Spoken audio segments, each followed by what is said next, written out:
Jet pejuang Gripen keluaran terbaru Sweden merupakan pilihan paling tepat bagi Malaysia untuk mempertahankan ruang udaranya daripada pencerobohan musuh.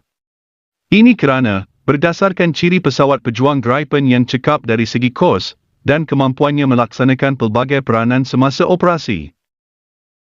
Gripen dicipta untuk melaksanakan pelbagai peranan dan boleh berfungsi dalam operasi udara ke udara, udara ke permukaan dan dalam misi pengawasan.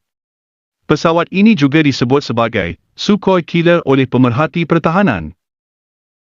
Selain itu, jet pejuang ini juga mampu melaksanakan pelbagai misi, daripada menyerang dan menyerang balas untuk mempertahankan diri, hinggalah kepada melaksanakan tugas pengawasan dan peninjauan di udara.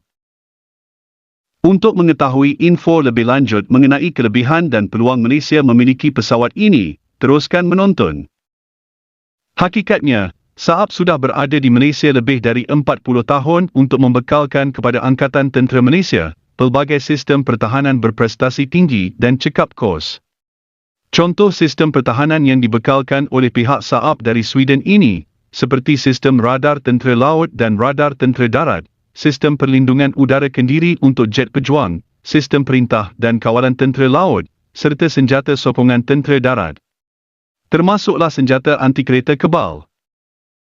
Dalam tender pesawat Fleet LCA TUDM yang tamat pada 22 September tahun lepas, Panglima Angkatan Tentera Jeneral Tan Sri Afendi Buang mengesahkan bahawa pesawat pejuang JAS-39 Gripen dan syarikat pembuatnya, Saab Group turut tersenarai dalam tender antarabangsa tersebut. Saab Group juga bekerjasama dengan rakan tempatan bagi memastikan ia berada di hadapan dalam persaingan di Malaysia. Menurut portal Pertahanan Defence Security Asia, sebenarnya, sejak beberapa tahun lepas Saab telah secara agresif mempromosi pesawat Gripen kepada TUDM. Adalah memeranjatkan, sekiranya mereka tidak menyertai tender Kementerian Pertahanan tersebut. Cuma kali ini, Gripen bukanlah di dalam kategori pesawat Fleet LCA tetapi ia lebih kepada pesawat MRCA. Walau bagaimanapun, selagi pemenang tender belum diumum oleh kerajaan, selagi itu peluang masih terbuka. Pada mulanya, Saab Group membuat tawaran supaya TUDM mempertimbangkan pesawat Gripen bagi menggantikan pesawat MiG-29N TUDM. Ketika itu, kerajaan belum bercadang untuk memperolehi 18 buah pesawat Fleet LCA untuk TUDM.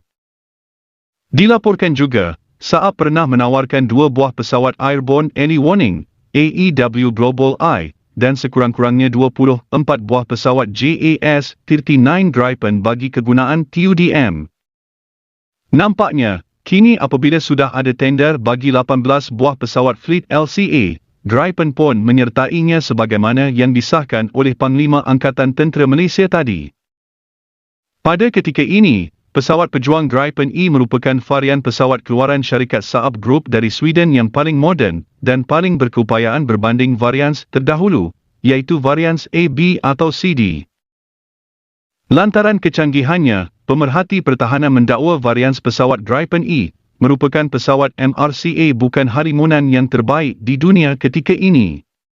Ini merupakan suatu pencapaian yang amat membanggakan bagi Saab Group dan negara Sweden yang hanya mempunyai 10 juta orang penduduk itu. Walaupun reka bentuknya adalah sama dengan varian-varians Gripen A, B dan varian CD, tetapi sebenarnya apa yang terkandung di dalam badan pesawat Gripen E itu adalah amat berbeza di dalam beberapa aspek, sekaligus menjadikannya lebih berbahaya.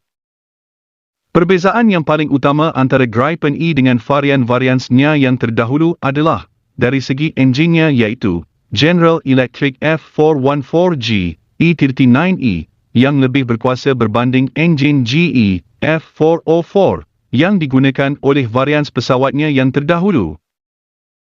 Pesawat pejuang Gripen E kini boleh berada di udara lebih lama dan jarak operasinya juga adalah lebih jauh. Disebabkan enjinnya yang lebih berkuasa dengan 22,000 paun tujahan, maka berat dan saiz pesawat Gripen E juga bertambah berbanding varians A, B atau CD. Pesawat Gripen E dengan enjin yang lebih berkuasa kini mampu membawa pelbagai senjata, sensor dan kelengkapan lain. Pesawat Gripen E berkemampuan membawa lebih banyak senjata, dengan varian terkini pesawat itu memiliki 10 hard points berbanding hanya 8 hard points pada varian pesawat-pesawat yang terdahulu. Sebuah pesawat Gripen E boleh membawa sehingga 7 buah peluru berpandu udara ke udara Beyond Visual Range jenis Meteor yang dibangunkan oleh firma pertahanan MBDA. Peluru berpandu Meteor dikatakan sebagai peluru berpandu udara ke udara terbaik dunia dan digunakan oleh pesawat-pesawat seperti Eurofighther Typhoon dan Dassault Rafale. Peluru berpandu udara ke udara BVR Meteor memiliki kelajuan lebih daripada 4 Mach serta mampu menembak jatuh sasaran udara lebih daripada 100 km jauhnya.